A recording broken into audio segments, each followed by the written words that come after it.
L'ancien président de la Côte d'Ivoire et professeur d'histoire Laurent Gbagbo s'est prononcé hier pour la première fois publiquement sur le projet russe de démilitariser son voisin l'Ukraine par la force. Nous vous proposons un large extrait des propos tenus par l'ancien prisonnier de la CPI lors de la première réunion du comité de contrôle du nouveau parti, le Parti des peuples africains / Côte d'Ivoire. Ce que Gbagbo a dit, il y a beaucoup de dérives dans nos États africains juste parce que les organes de contrôle ne jouent pas leur rôle, les parlements ne jouent pas véritablement leur rôle et donc les individus qui sont chargés de conduire les affaires font un peu ce qu'ils veulent. Je regarde régulièrement l'actualité et quelquefois, il y a des problèmes juste parce que les dirigeants de certains pays ne sont pas suffisamment contrôlés. Or, il faut qu'ils soient contrôlés. La Russie est un des 5 grands permanents du Conseil de sécurité. Ce sont les 5 vainqueurs de la 2 guerres mondiales. Ce sont eux qui ont créé l'ONU et se sont donné les droits de veto. Et c'est un de ceux-là qui est engagé en Ukraine. Ces 5 grandes nations ont tout l'arme nucléaire. Donc quand un de ces 5 pays est engagé dans un conflit qui secoue le monde, ce n'est pas un petit problème. Parce qu'un dérapage peut arriver et en ce moment eux tous se retiennent pour ne pas que quelqu'un d'entre eux arrive à l'arme nucléaire. Parce que l'arme nucléaire, depuis la Deuxième Guerre mondiale, nous entendons parler seulement que des essais. Mais nous n'avons pas encore vu une guerre où l'arme nucléaire a été utilisée. Tout ce que nous savons, c'est Hiroshima et Nagasaki, mais nous ne savons pas ce que ça va donner.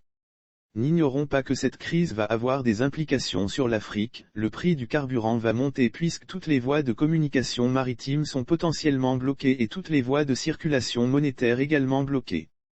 La Russie rigole parce qu'elle est le premier producteur de blé donc pour manger sur place, elle n'a pas de problème, mais il n'y a pas que la nourriture.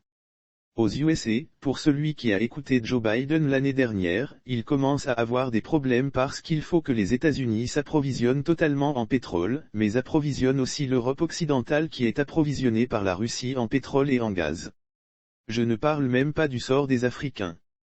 Il faut que les Africains réfléchissent et prennent des dispositions pour que de tels conflits qui se déroulent ailleurs, sur d'autres continents, n'aient pas trop d'influence négative sur l'Afrique. Je dis bien, n'ait pas, trop, d'influence, parce qu'il y en aura, mais n'est pas trop. L'Arabie Saoudite retient son pétrole et son gaz parce qu'ils ne savent pas ce qui va arriver dans les jours à venir. Ils ne savent pas dans quelle direction lâcher les pipelines parce qu'objectivement la Russie est leur allié en raison de la fixation des prix sur le marché. L'Afrique est silencieuse, parce qu'elle ne sait pas comment faire. La situation est grave. Elle est grave parce que même si la guerre s'arrête, le poison de la méfiance est tel que les relations internationales entre ces puissants vont être totalement différentes et les résolutions à l'ONU vont être plus difficiles à prendre. Parce qu'ils sont 5, 3 d'un côté et 2 de l'autre. Chacun a le droit de veto. Comment faire ? Nous, on a plaidé pendant longtemps, quand j'étais militant et président, pour que l'Afrique ait un droit de veto. Et nous étions prêts à étudier à l'Union africaine, à qui le confier. On a milité pour ça, mais nous n'avons pas eu parce que les 5 sont jaloux de leur entreprise. Il faut qu'on bouscule les États africains, un peu, pour qu'ils s'expriment. Du côté de l'Est, vers Zanzibar, la circulation est pratiquement bloquée. Quand on sort de la mer Rouge, il faut pouvoir y entrer et l'Égypte ne souhaite pas que quelqu'un rentre dans la mer Rouge s'il ne sait pas l'identité. Le détroit de Gibraltar est surveillé. Donc la Méditerranée est devenue aujourd'hui un lac pour l'Europe du Sud et l'Afrique du Nord. Rares sont maintenant les bateaux qui sortent de là. Et ça pénalise parce qu'une bonne partie du pétrole qui sert les États africains est là. Nous, on avait la chance parce qu'on s'approvisionnait au Nigeria. Le seul pays lointain, où on s'approvisionnait, était le Venezuela. L'ONU étale ses carences. Une résolution contre l'intervention russe en Ukraine n'a pas pu passer au Conseil de sécurité de l'ONU après l'activation du veto russe. Les Chinois, alliés idéologiques et historiques de Moscou, se sont simplement abstenus de voter.